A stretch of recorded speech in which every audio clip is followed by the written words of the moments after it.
He dragged her out of the mansion by her arm, throwing her onto the wet asphalt while thunder cracked overhead. She was 8 months pregnant, penniless, and begging for mercy. Marcus Thorne, the city's most arrogant billionaire, laughed as he tossed her wedding ring into the mud, wrapping his arm around his mistress. He thought he had won. He thought Taylor was garbage. But he made a fatal mistake. He didn't know that the rain-soaked woman he just discarded was about to be picked up by the one man Marcus feared most in the world. 3 days later, the boardroom doors opened and Marcus stopped breathing. Because the new owner of his company wasn't just a stranger, it was his wife. The grandfather clock in the foyer of the Thorne estate chimed midnight, but the sound was drowned out by the ferocious storm battering the windows. Inside, the atmosphere was even colder than the freezing rain outside. Taylor Thorne stood near the marble staircase, her hand instinctively cradling her swollen stomach. At 8 months pregnant, her petite frame was heavy, her ankles swollen, and her back aching. But none of that compared to the sharp pain in her chest as she looked at her husband, Marcus Thorne. Marcus was a man carved from ice and greed. As the CEO of Thorne Enterprises, he was used to discarding things that no longer served a purpose. Tonight, that thing was Taylor.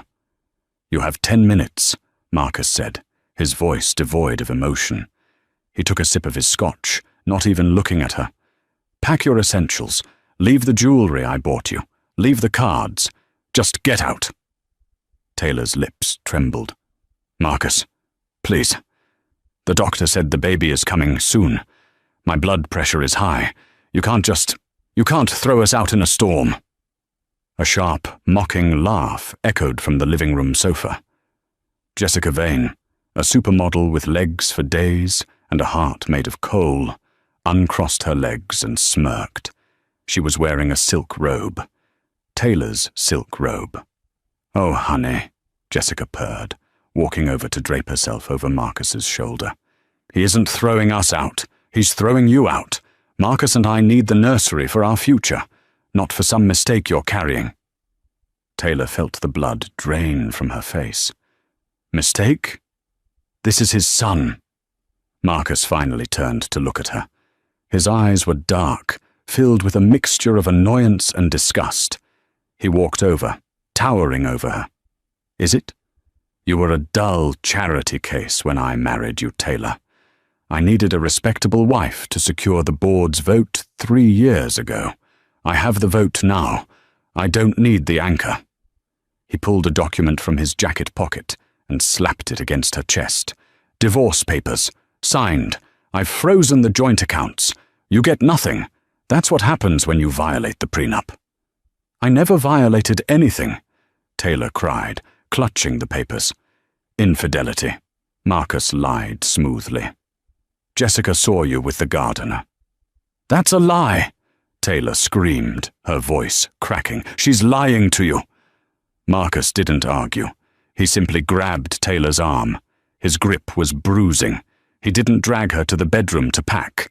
He dragged her to the front door. "Marcus, stop! You're hurting me!" He wrenched the heavy oak door open. The wind howled, spraying freezing rain into the warm foyer. With a shove that was shocking in its violence, he pushed his pregnant wife out onto the stone steps. Taylor stumbled, her knees hitting the wet pavement hard.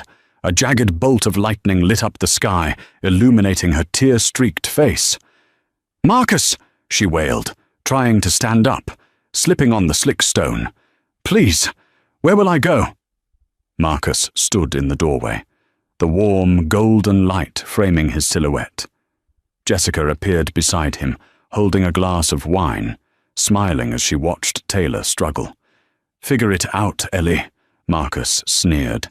"Go back to the gutter I found you in." He slammed the door. The sound echoed like a gunshot. Then came the sound of the heavy deadbolt sliding into place. Taylor sat in the freezing rain, the water soaking through her thin maternity dress instantly. She gasped for air, panic seizing her throat. She had no phone, no money, no coat, and a baby kicking furiously against her ribs, as if sensing his mother's terror. She dragged herself to the gate, shivering so violently her teeth chattered. She walked aimlessly down the long, winding driveway of the exclusive Hamptons estate, the darkness swallowing her whole. She walked for what felt like hours. Her vision began to blur. The cold was seeping into her bones, slowing her heart. I'm going to die here, she thought. My baby is going to die here. Her legs gave out on the side of the desolate highway. She collapsed into the wet grass, curling into a ball to protect her stomach. The world began to fade to black. The last thing she saw was a pair of blinding headlights cutting through the rain, coming straight toward her, and the screech of tires on wet asphalt. The sleek black Maybach skidded to a halt inches from Taylor's unconscious body. The driver, a burly man named Frank, jumped out with an umbrella, but the rear door opened before he could reach the handle. A man stepped out. He was tall, dressed in a bespoke charcoal suit that cost more than most people's houses. He didn't run. He moved with a predatory grace, ignoring the rain ruining his Italian leather shoes. Julian Sterling. If Marcus Thorne was a shark in the business world, Julian Sterling was the leviathan that ate sharks. He was the CEO of Sterling Global, a conglomerate that owned half of New York. He was known as the Ice King, because no one had ever seen him smile, and no one had ever seen him show mercy. Julian looked down at the woman in the mud.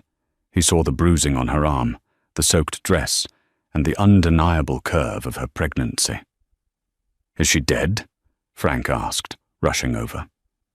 Julian crouched down, checking her pulse. His fingers were warm against her freezing skin. No, but she's hypothermic. Help me get her into the car. Careful with her stomach. Julian, a man who never touched anyone, a man who famously hated physical contact, scooped Taylor up into his arms. She was dangerously light, despite the pregnancy. Inside the warm, leather-scented interior of the Maybach, Julian stripped off his suit jacket and wrapped it around her. Hospital? Frank asked, looking in the rearview mirror. Julian looked at the woman's face. It was pale, blue-lipped, but hauntingly beautiful. He recognized her. Not personally, but he knew the face. This was Taylor Thorne, the wife of Marcus Thorne, the man Julian was currently in the process of hostilely acquiring. A dark, calculating look crossed Julian's eyes. This wasn't just a rescue, this was leverage.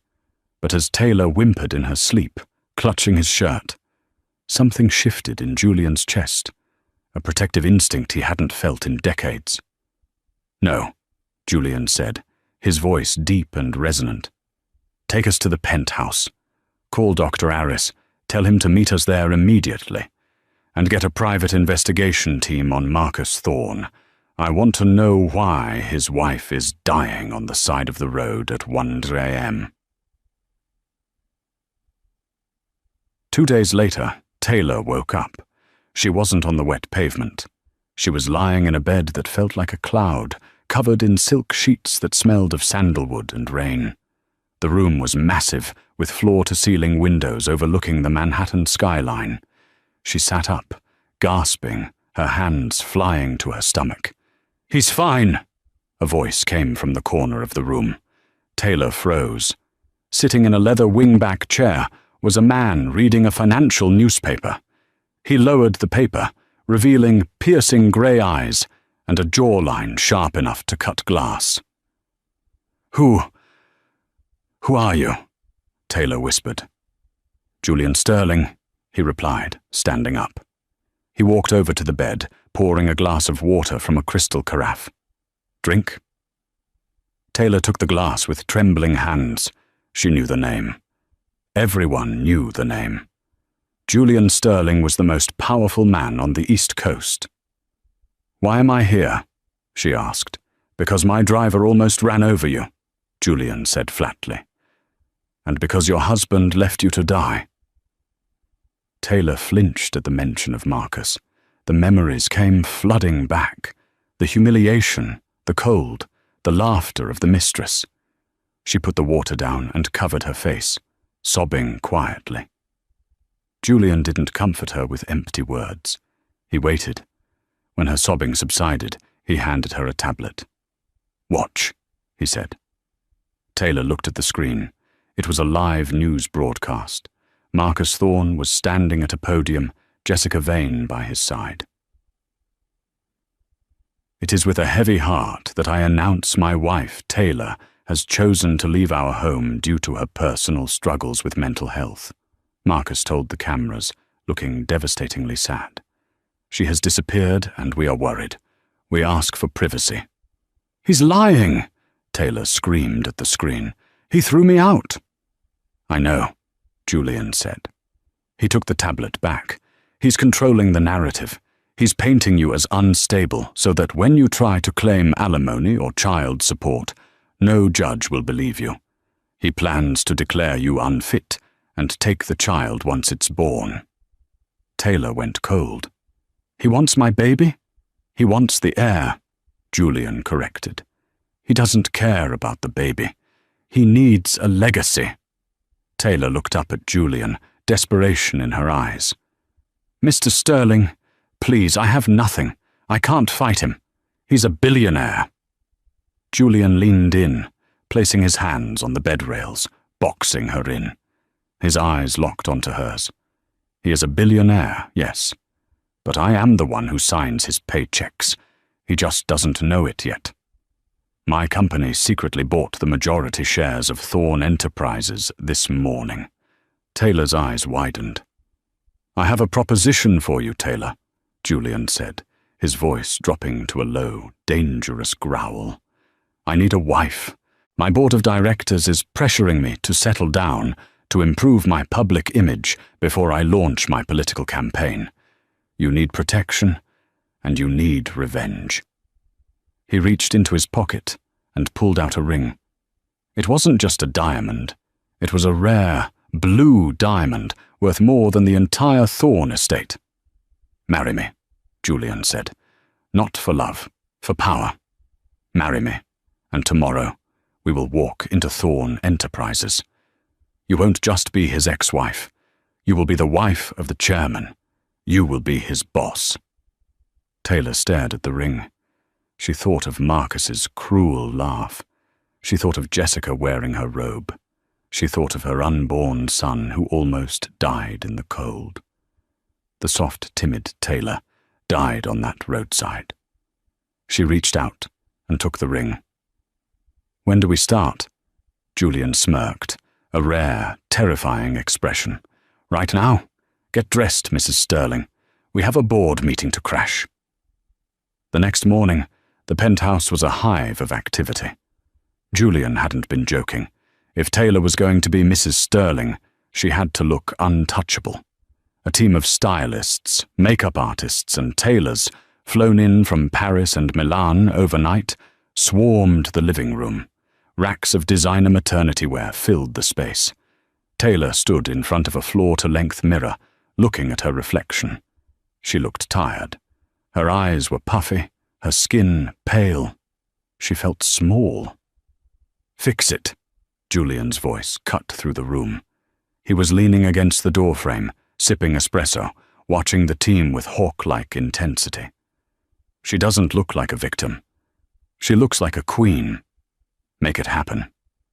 The head stylist, a flamboyant man named Paolo, nodded vigorously. "Of course, Mr. Sterling. We will bring out the fire." For the next 4 hours, Taylor was scrubbed, polished, and painted. They cut her mousy, limp hair into a sharp, sophisticated bob that framed her jawline. They applied makeup that highlighted her cheekbones and hid the sorrow in her eyes. When it came time to dress, Paolo held up a dress that made Taylor gasp. It wasn't the beige or grey, shapeless sacks Marcus used to make her wear. It was a deep, blood-red maternity dress made of structured silk. It was elegant, powerful, and screamed money. "Put it on," Julian commanded softly. When Taylor emerged, the room went silent.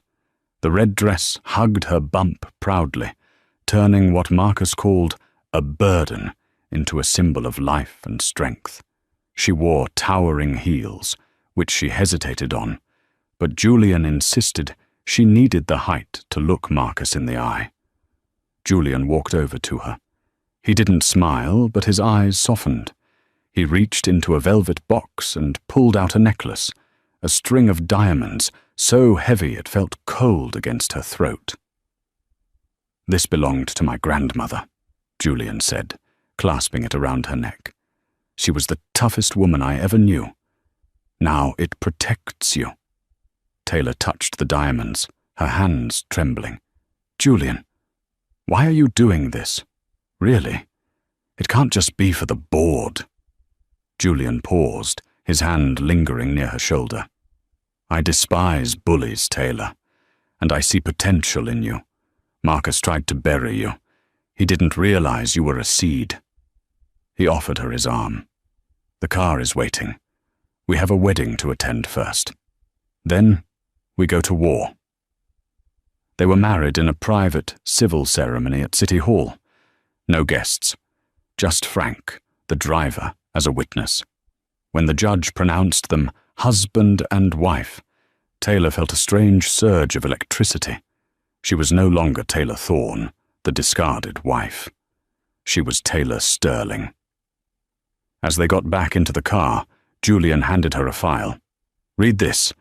It's the agenda for today's emergency board meeting at Thorne Enterprises. Marcus is planning to announce a merger with a shell company owned by Jessica Vane. He's trying to funnel the company's assets into her name before the divorce settlement." Taylor's eyes flashed with anger. "He's stealing the company. My father helped him build that company." "Exactly," Julian said, checking his watch. "We arrive in 20 minutes.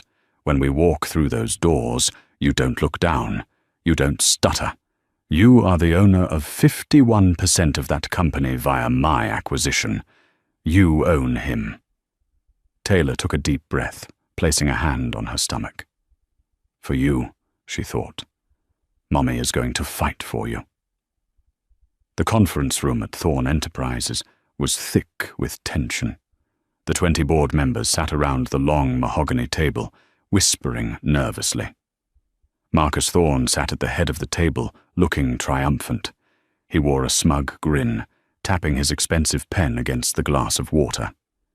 Jessica Vane sat to his right, officially listed as a creative consultant, but everyone knew she was just there to gloat. "Gentlemen, ladies," Marcus began, standing up. "Thank you for coming on such short notice. Today marks a new era for Thorne Enterprises. As you know, I have been dealing with difficult personal matters. My unstable ex-wife has abandoned her duties." A murmur went through the room. "However," Marcus continued, his voice rising, "we must move forward. I am proposing a strategic partnership with Vane Global. This will secure our assets and bankrupt the shareholders while lining your pockets." A deep baritone voice boomed from the entrance. The heavy double doors swung open with a bang. Every head turned. Marcus froze, his pen hovering in midair. Walking into the room was Julian Sterling. The atmosphere instantly shifted. The air seemed to be sucked out of the room. Julian Sterling didn't just walk, he marched, and he wasn't alone. Walking beside him, her arm looped through his, was a woman in a stunning blood-red dress. She looked radiant, fierce, and utterly terrifying. It took Marcus a full 10 seconds to recognize her. "Taylor," he choked out, his face losing all color. Jessica dropped her phone. What is she doing here? And why is she with him?" Taylor didn't say a word. She walked alongside Julian until they reached the head of the table. Julian pulled out the chair directly opposite Marcus, the chair reserved for the chairman of the board. He didn't sit. He gestured for Taylor to sit.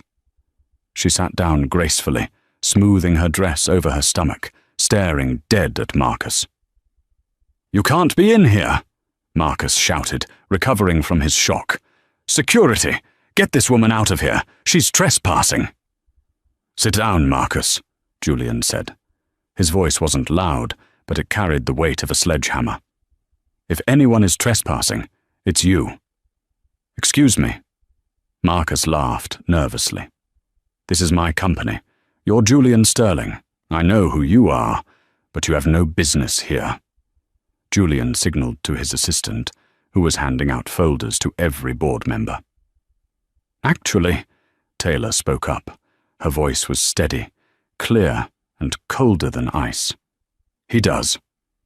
As of this morning, Sterling Global acquired all outstanding debt and 51% of the voting shares of Thorn Enterprises." The boardroom erupted in chaos. The board members were flipping through the papers, gasping. This is legit," one member stammered. "Sterling owns the majority." Marcus looked like he was going to vomit. "That's impossible. I have the controlling interest." "You had," Taylor corrected, a small, dangerous smile playing on her lips. "Until you leveraged your shares to buy that yacht for Jessica last month. You defaulted on the loan terms. The bank sold the debt. Julian bought it." Taylor leaned forward, locking eyes with the man who had thrown her into the rain 3 days ago. "So technically, Marcus, I'm your boss." "You?" Marcus spat, pointing a shaking finger at her. "You're nothing. You're a pathetic, pregnant charity case. Julian, look at her. She's carrying my bastard child." The room went deadly silent. Julian slowly turned his head toward Marcus. The temperature in the room seemed to drop 10 degrees. "Correction," Julian said, his voice dropping to a whisper that terrified everyone present. "She is carrying my heir." Gasps rang out. Jessica's jaw hit the floor. Taylor looked at Julian, surprised, but he squeezed her hand under the table. "And," Julian continued, "she is not a charity case. She is Mrs. Taylor Sterling. My wife." "Wife?" Jessica shrieked, standing up. "You married her. She's a whale. She's ugly. She—" "Another word," Julian cut in, staring at Jessica with eyes like dead sharks. "And I will ensure you never work in this city again. In fact, looking at these financials, it seems you've been using company funds for personal vacations." Julian turned to the security guards who had just arrived. "Security," Julian commanded. "Escort Mr. Thorn and Ms. Vane out of the building. They are suspended, pending an embezzlement investigation." "You can't do this to me!" Marcus screamed as 2 guards grabbed his arms. "I built this company. Taylor! Taylor, stop them! I'm the father of your child." Taylor stood up slowly. She walked over to where Marcus was being held. She looked down at him, her hand resting on her belly. "You lost the right to be a father when you threw us out in the storm," she whispered, loud enough for only him to hear. "Enjoy the gutter, Marcus. I hear it's cold this time of year." "Get him out of my sight," Taylor commanded the guards. As Marcus and Jessica were dragged out, kicking and screaming, the boardroom fell silent. Taylor turned to the stunned board members. "Now," she said, her voice commanding the room, "shall we discuss the actual future of this company?" For the first time in her life, Taylor felt powerful, but she didn't see the dark look in Marcus's eyes as he was dragged away. This wasn't over. Marcus Thorn was a desperate man, and desperate men did dangerous things. 3 weeks had passed since the boardroom coup, and the media storm was relentless. The headlines had shifted from "Billionaire Divorces Pregnant Wife" to "The Pregnant Phoenix," how Taylor Sterling rose from the ashes. Taylor sat in the corner office that used to belong to Marcus. It looked different now. The dark, oppressive mahogany furniture had been replaced with modern glass and warm cream tones. Fresh flowers, white lilies, her favorite, arrived every morning, a silent delivery from Julian's office across town. She placed a hand on her stomach. The baby was due any day now. Her ankles were swollen, her back throbbed, and the stress of cleaning up Marcus's financial mess was immense. He had left Thorn Enterprises in shambles, riddled with illegal debts and shell companies. "You should be resting," a voice came from the doorway. Taylor looked up to see Julian. He wasn't wearing his usual armor of a three-piece suit. Today, he wore a black turtleneck and dark trousers, looking less like a CEO and more like a tactical commander. He walked in, closing the door behind him. "I can't rest," Taylor sighed, rubbing her temples. Marcus signed a contract with a logistics hub in the chaotic industrial district. The safety reports are missing. If I don't inspect it today, the union strikes tomorrow. Julian frowned, walking over to her desk. He placed a warm hand on her shoulder, his thumb rubbing the tension knot in her neck. The touch sent a jolt of warmth through her. Their marriage was supposed to be a contract, revenge and protection, but in the quiet moments at the penthouse, eating late-night takeout or watching movies, the lines had blurred. Julian was fiercely protective, and Taylor found herself leaning on him more than she ever intended. "I'll go," Julian said. "You stay here." "No." Taylor stood up, albeit slowly. "They need to see me. They need to know the new owner isn't afraid to get her hands dirty. I need to prove I'm not just Marcus's ex-wife." Julian studied her face for a moment, seeing the steel in her eyes. He nodded once. "Fine. But I'm coming with you." And Frank drives. The logistics hub was a cavernous warehouse on the outskirts of the city, filled with the screech of metal on metal and the smell of diesel. It was a place of hard hats and heavy machinery. The foreman, a sweaty man named Miller, met them at the entrance. He wouldn't look Taylor in the eye. He kept wiping his hands on his grease-stained overalls. Mrs. Sterling," Miller stammered. "We wasn't expecting you. The machines are running hot today." "That's why I'm here, Mr. Miller," Taylor said, her voice projecting over the noise. She wore a white hard hat and a high-visibility vest over her maternity dress. "I want to see the conveyor belt system Marcus installed last month." Miller's eyes darted to the catwalks above them. It's not safe up there, ma'am. Maybe we do this in the office." "I'll be fine," Taylor said, stepping onto the warehouse floor. Julian stayed glued to her side, his eyes scanning the shadows. He didn't like this. His instincts, honed by years of corporate warfare, were screaming. As they walked down the central aisle, surrounded by towering stacks of shipping crates, Taylor noticed the workers were unusually quiet. They weren't working. They were watching. "Mr. Miller," Julian said, his voice cutting through the air, "why is the safety override on the overhead crane disabled?" Miller froze. I don't know what you mean." "The light is red," Julian pointed up. "That crane is holding 5 tons of steel and the safety lock is off." Suddenly, a metallic clang echoed from the catwalks high above. Taylor looked up just in time to see a shadow move, a figure in a dark hoodie sprinting away.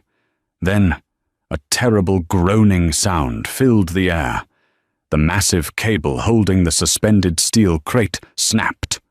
"Taylor!" Julian didn't think. He didn't hesitate. He lunged at her. He wrapped his arms around her body, shielding her stomach with his own torso, and threw them both to the side, behind a stack of concrete barriers. Crash. The sound was deafening.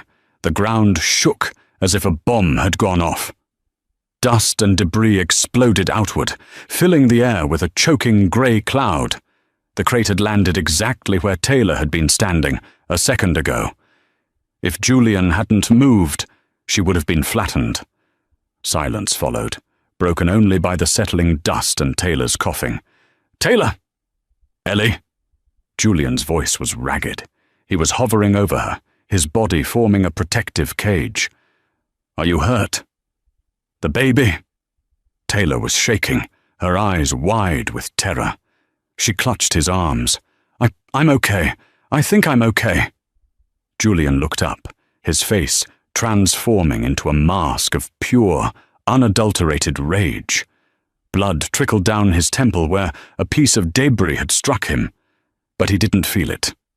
He stood up, helping Taylor gently to her feet, then turned to Miller. The foreman was cowering near a forklift, looking at the destroyed crate with horror. Julian walked over to him. He moved so fast Miller didn't have time to run. Julian grabbed the man by the collar of his overalls and slammed him against the forklift. "Who?" Julian roared, his voice echoing through the silent warehouse. "Who paid you?" I didn't know," Miller blubbered, tears streaming down his face mixed with grease. "He said it would just scare her. He said no one would get hurt." "Who?" Julian tightened his grip, lifting the man off his feet. "Thorne," Miller screamed. "It was Marcus Thorne. He met me last night. He gave me 50 grand to cut the cable. He said if she was dead, he'd get the company back." Taylor gasped, her hands covering her mouth.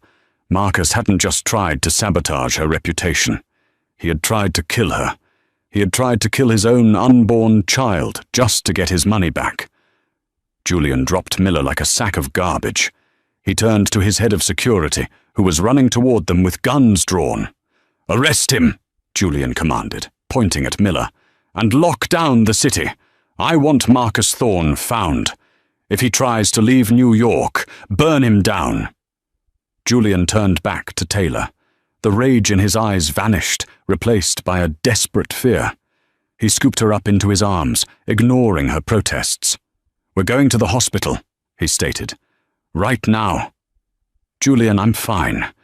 You almost died, Taylor." His voice cracked, a sound so raw it silenced her. He looked at her, his grey eyes shimmering with emotion. "I almost lost you. Do you understand? I don't care about the company. I don't care about the war. I cannot lose you." Taylor rested her head against his chest, listening to the frantic beating of his heart. In that dust-filled warehouse, amidst the wreckage of an assassination attempt, she realized something. She wasn't just his business partner, and he wasn't just her savior. They were falling in love. The attempt on Taylor's life changed everything. Julian went into total lockdown mode. The penthouse became a fortress. He hired ex-Mossad agents to stand guard at the elevator, the lobby, and even the fire escape. Marcus Thorne was officially a fugitive. The police had issued a warrant for attempted murder. But Marcus had vanished. His accounts were frozen, his assets seized. But a desperate man with connections to the criminal underworld could hide for a long time. 2 weeks passed. The due date was 3 days away. Taylor felt heavy, like a ticking time bomb. The doctor had ordered bed rest, but Taylor was restless. She paced the living room of the penthouse, looking out at the rain-slicked city. "You're pacing again," Julian said from the sofa. He was working on his laptop, but his eyes followed her every move. "I feel useless," Taylor complained. "I'm trapped in a glass cage." "You're safe," Julian corrected. "That's what matters." "I need fresh air, Julian. Real air, not recycled AC air." She turned to him with pleading eyes. "Can we just go for a drive, just around the block? I promise I won't get out of the car." Julian hesitated. He hated the idea of her leaving the penthouse, but he saw the toll the confinement was taking on her. She looked pale and depressed. "Fine," he relented, closing his laptop. "Frank will bring the armored SUV. We do 1 loop around Central Park and we come back. 5 guards follow us." Taylor smiled, the first real smile in days. "Thank you." The drive started peacefully. The rain drummed rhythmically against the bulletproof glass of the SUV. Julian held Taylor's hand in the back seat, his thumb tracing the knuckles. "When the baby comes," Julian said softly, looking out the window, "I was thinking, we should name him after your father, Robert." Taylor squeezed his hand, tears pricking her eyes. "I'd like that. Robert Julian Sterling." Julian looked at her, surprised. "You want to give him my name?" "You saved him," Taylor whispered. "You're more of a father to him than Marcus ever was." The moment was perfect. Peaceful. Then, chaos erupted. As they turned a quiet corner near the park's west entrance, a heavy garbage truck smashed into the lead security car, crushing it instantly. "Ambush!" Frank yelled, slamming on the brakes. Before the SUV could reverse, a second truck slammed into them from behind, pinning the car. The impact threw Taylor forward, the seatbelt digging painfully into her stomach. She screamed. "Stay down!" Julian roared, unbuckling his seatbelt and throwing himself over her. The windows were bulletproof, but they weren't bomb-proof. A masked man ran up to the side of the car and slapped a device onto the window. Boom! The door was blown off its hinges. The concussion grenade disoriented everyone inside. Julian tried to reach for the gun in his ankle holster, but a taser prong hit him in the neck. He convulsed and slumped over Taylor, unconscious. "Get her! Leave him!" a frantic voice shouted. Rough hands grabbed Taylor. She kicked and screamed, fighting with the ferocity of a mother protecting her young. "Julian! Julian!" she screamed, reaching for his unconscious body. "Shut her up!" A cloth soaked in chloroform was pressed over her face. She held her breath, trying to fight it, but the darkness clawed at the edges of her vision. The last thing she saw was Julian lying on the floor of the car, bleeding from the head as the rain poured in. Taylor woke up to the smell of rust and rotting fish. She was tied to a wooden chair. Her hands were bound behind her back, and her ankles were taped to the chair legs. Pain radiated through her lower back, sharp, rhythmic, cramping pain. She groaned, lifting her head. She was in an old boat shed. Water lapped against the wood beneath the floorboards. "Finally," a voice sneered from the shadows. Marcus Thorne stepped into the light of a hanging bulb. He looked terrible. His expensive suit was torn and dirty. He hadn't shaved in weeks, and his eyes were wild, bloodshot and twitching. He held a revolver loosely in his hand. Behind him stood Jessica Vane, but she didn't look like the arrogant supermodel anymore. She was shivering, hugging herself, looking terrified of Marcus. "Marcus!" Taylor gasped. "Let me go, the baby." "The baby!" Marcus laughed, a manic, high-pitched sound. "Always about the baby. That thing ruined my life. You ruined my life." He paced back and forth, waving the gun. "I had everything, Taylor. Money, respect, power. Then you and your new husband took it all away. Do you know what it's like to sleep in a dumpster? Do you?" "You did this to yourself," Taylor said, trying to keep her voice steady, though panic was rising in her throat. She felt another cramp, stronger this time, a contraction. "Oh God, not now. Please, not now." "Shut up!" Marcus struck her across the face with the back of his hand. Taylor tasted blood. "Marcus, stop!" Jessica cried out. "We're supposed to just ransom her. You said we wouldn't hurt her." "I lied," Marcus screamed at Jessica, pointing the gun at her. Jessica whimpered and shrank back. "There is no ransom, you idiot. Julian won't pay. He'll hunt us down. The only way out is to make him suffer. I'm going to kill her, and then I'm going to send him the body." "Marcus, please," Taylor panted, the pain in her stomach becoming unbearable. "I'm going into labor. The baby is coming." Marcus stared at her stomach.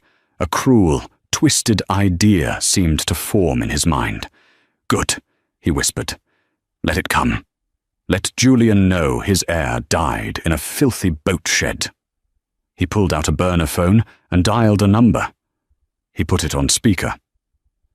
"Sterling," Marcus said when the line clicked. "Marcus." Julian's voice came through the phone. It was terrifyingly calm. It sounded like death itself. "If you touch one hair on her head, I will peel the skin from your bones." "Empty threats from a man who lost his wife," Marcus taunted. "I have her, Julian. And guess what? She's having the baby right now, in a dirty, cold shed. And you're helpless. What do you want?" "I want you to sign over everything," Marcus demanded. "The company, the assets, your personal fortune. Transfer it all to an offshore account in the Caymans. You have 1 hour. If the money isn't there, Taylor dies. If you call the cops, she dies. I need proof of life." Marcus shoved the phone against Taylor's face. "Julian!" Taylor screamed, unable to hold back a sob of pain as another contraction ripped through her. "Julian, it hurts. The baby is coming." "Ellie, listen to me." Julian's voice shifted, becoming urgent and soft.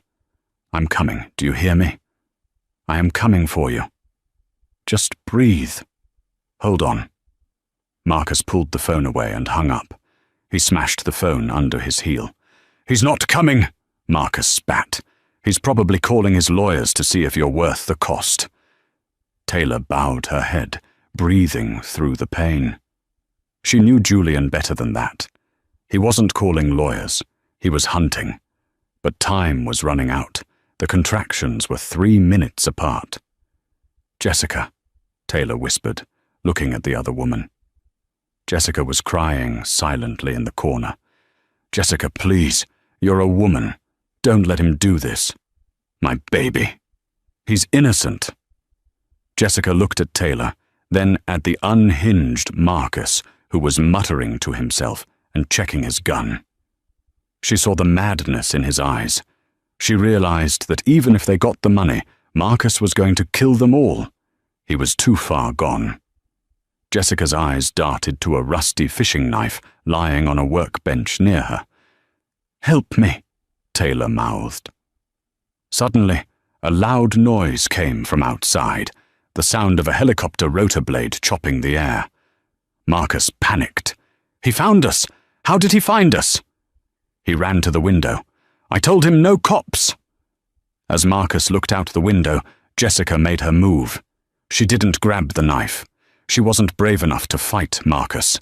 Instead, she ran for the door, unbolted it, and fled into the night, leaving the door wide open.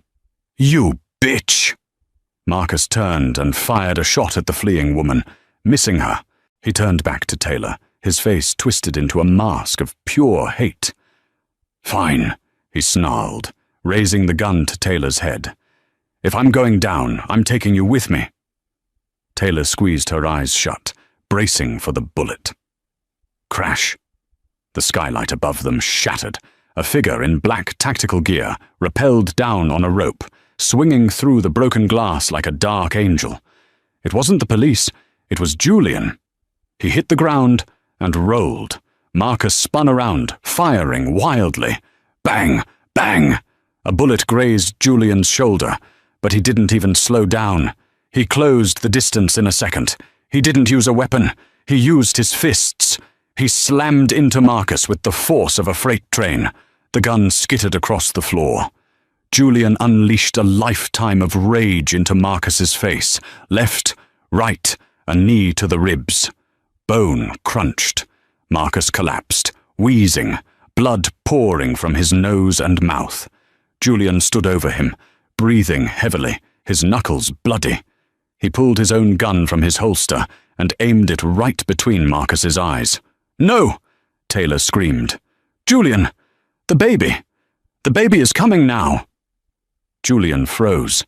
He looked at Marcus, who was unconscious and broken, then at his wife, who was writhing in pain. He holstered his gun. Marcus wasn't worth the time. Taylor needed him. He rushed to her, cutting the ropes with a knife from his belt.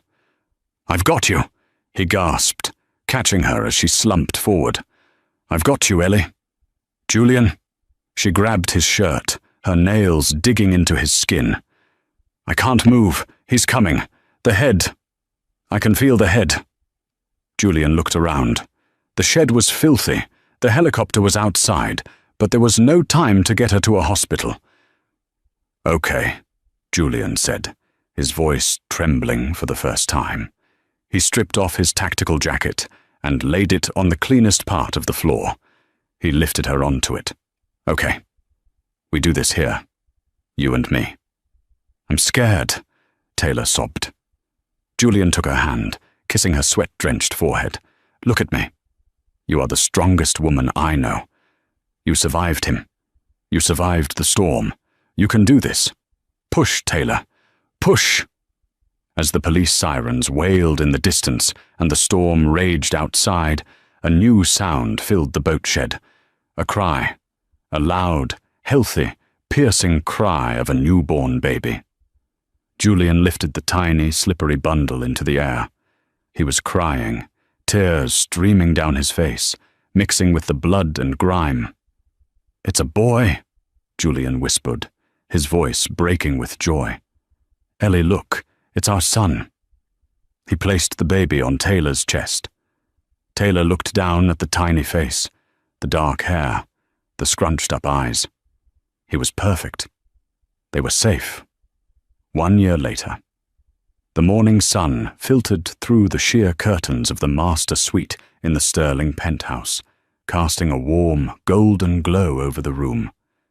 It was a stark contrast to the cold, rainy night that had started it all. Taylor stood by the crib in the nursery, watching her son, Robert Julian Sterling, sleep. At 12 months old, he was a perfect blend of his parents.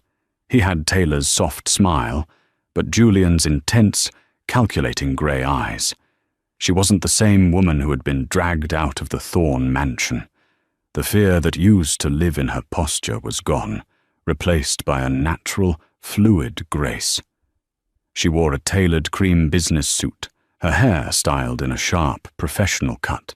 She was the CEO of the newly rebranded Phoenix Holdings, formerly Thorne Enterprises. Under her leadership, the company's stock had tripled. She hadn't just saved the company, she had reinvented it. Strong arms wrapped around her waist from behind. She didn't flinch. She leaned back into the embrace.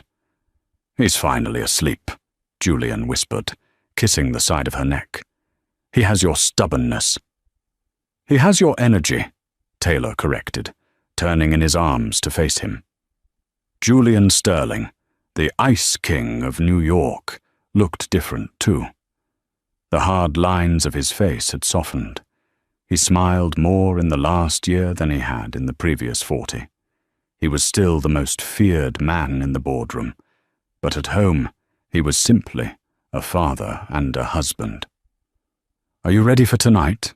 Julian asked, adjusting the lapel of her jacket. The charity gala. Taylor sighed. The press will be there. They still want to talk about the kidnapping, about Marcus. Julian's expression darkened slightly at the mention of the name. Let them talk. You are the woman who survived. You are the victor. Marcus is nothing more than a cautionary tale. The reality of Marcus's fate was far grimmer than a tale. 300 miles away, in the maximum security wing of Upstate Correctional Facility, inmate 8940 shuffled into the common room. Marcus Thorne looked 20 years older.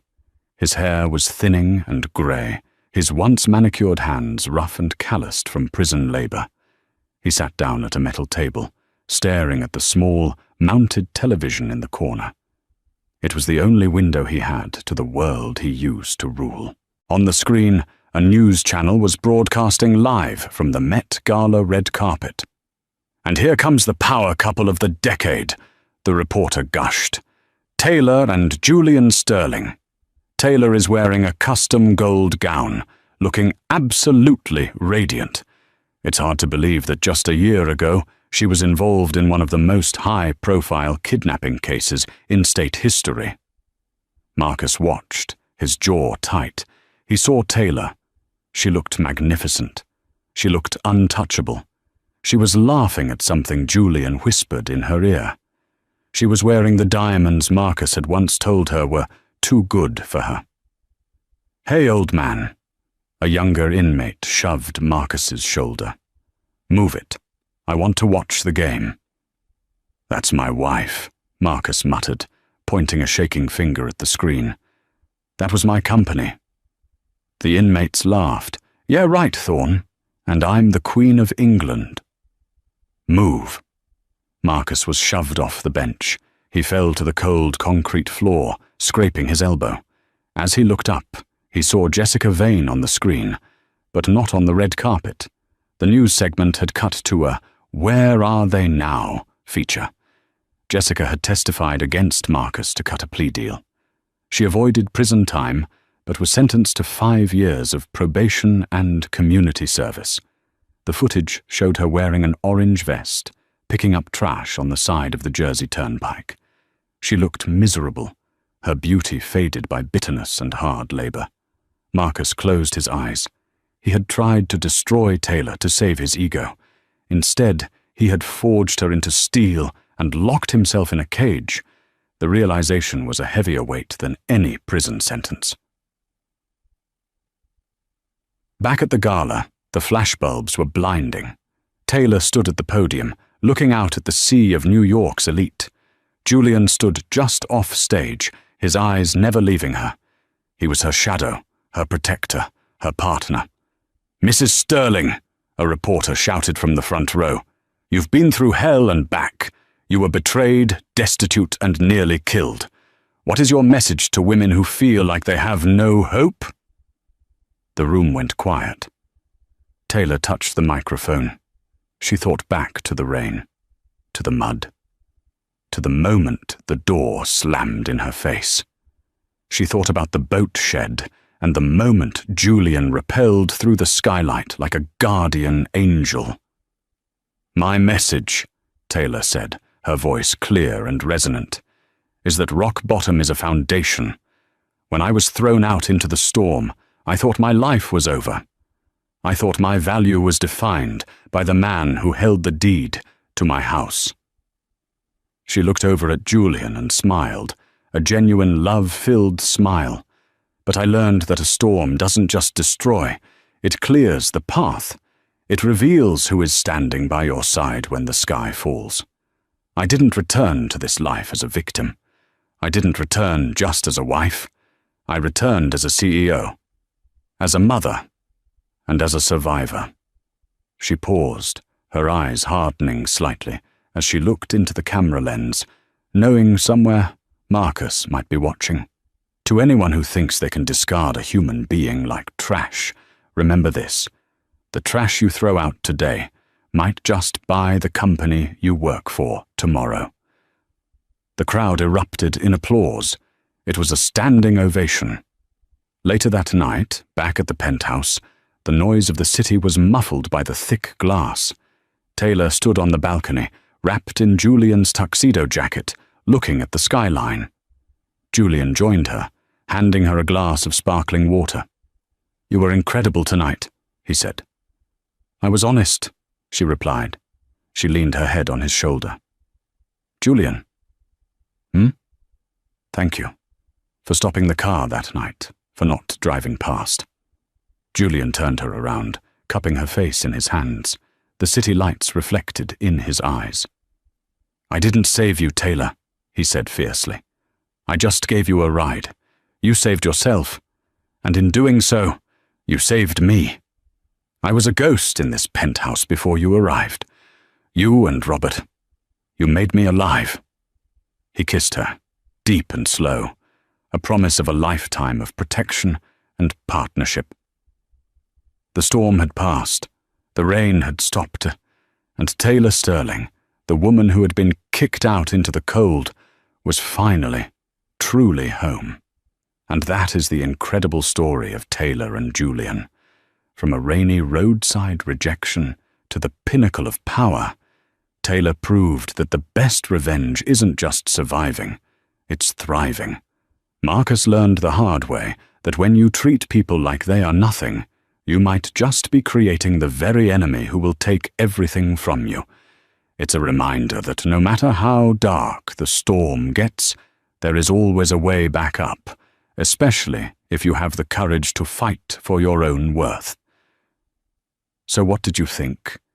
Did Marcus get the punishment he deserved in that prison cell, or should he have suffered more? And would you have forgiven Jessica for her role in the betrayal? Let me know your thoughts in the comments below. I read every single one. If you enjoyed this story of justice, romance, and sweet revenge, please smash that like button. It really helps the channel grow. And if you haven't already, hit subscribe and ring the bell so you never miss a new story. We have a crazy thriller coming up next week that you won't want to miss. Thanks for watching, and remember, be careful who you step on today. They might be your boss tomorrow. See you in the next video.